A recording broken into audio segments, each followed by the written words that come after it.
kipahen và nuôi kipahen ấy ho dingin ho hình ku ahung benta Hovel kipahen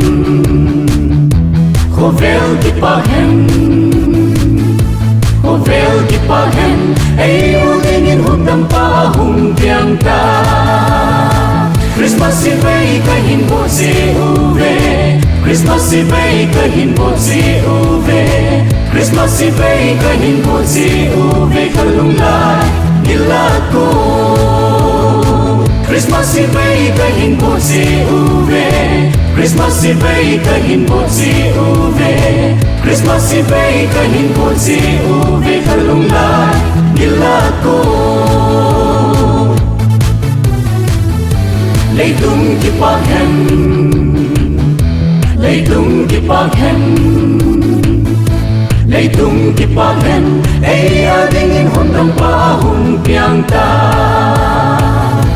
Noyarem leng rosen Noyarem leng rosen Noyarem leng rosen ay dadingin balal na wahong piangta Christmas Eve kahin po si Uve Christmas Eve kahin po si Uve Christmas Eve kahin po si Uve kalungla nilako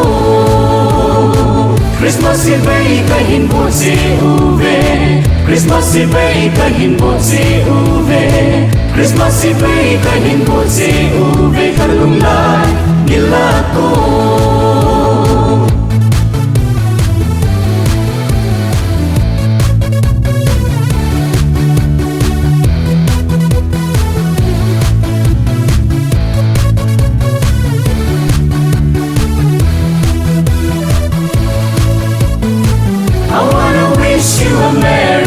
Christmas. I wanna wish you a Merry Christmas. I wanna wish you a Merry Christmas from the bottom of my heart. I wanna wish you a Merry Christmas. I wanna wish you a Merry Christmas. I wanna wish you a Merry Christmas from the bottom of my heart.